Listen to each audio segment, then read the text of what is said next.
kid. We're not out of the woods yet. Na na na na na na. We still control the universe. I want that wall-crawling arachnid prosecuted! On the roof!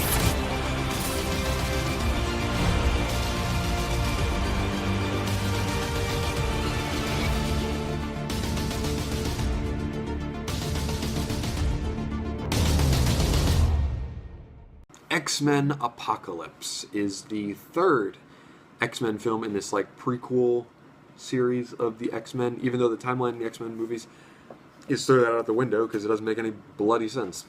The X-Men Apocalypse is the third in this prequel series, and it takes place in the 1980s. I believe it's 1983, and it's a good movie. It's a good movie. I didn't love the movie. I'll give my score right now. It's about a 7 out of 10.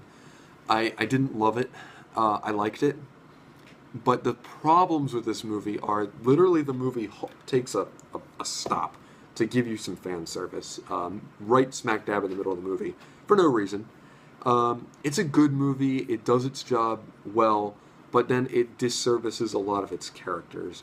Jennifer Lawrence, I will admit, even though I didn't think she sleepwalked through the movie, she kind of does. I've seen the movie a couple times now, and it does not really work.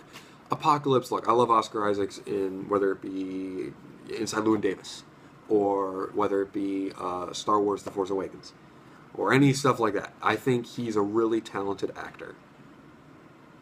But in this, he's kind of wasted. He's very wasted in this movie. And in the end, is just a bunch of CGI, mumbo-jumbo, action extravaganza.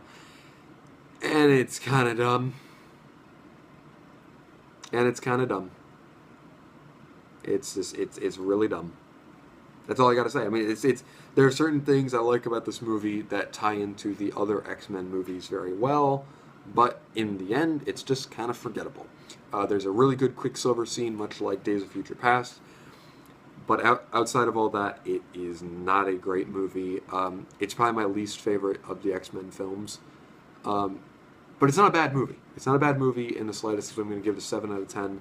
It's kind of forgettable, you know? It's like you watch it and it's like, okay, I watched that, it was fine, it was alright, but it should have been better than it really was, because the cast in this movie, you have James McAvoy, Michael Fassbender.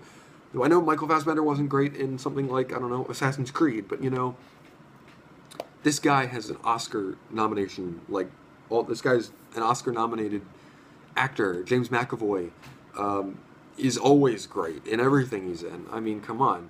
I feel like the cast in this movie deserves something better, and it wasn't this movie. And unfortunately, Bryan Singer did direct this film, and I think Bryan Singer's hit or miss with his movie. I think he did a great job with Days of Future Past, but I think this movie is just a miss for that. The third movie in a franchise is usually difficult to get, but there are some franchises that get it, like Toy Story franchise and Lord of the Rings, and even Star Wars gets it. I'll say that. Star Wars gets it with, even though I'm not a huge Return of the Jedi fan, I do like that movie a lot, obviously, and Revenge of the Sith is really good too. But third movies and franchises usually just, the magic is kind of gone. Like, one is great, or one is really good, two improves upon it, and three just loses something. I don't know what it is, but this is one of those movies it's okay. It's okay. It's watchable. You can definitely watch it. It's enjoyable. There's moments that are fun.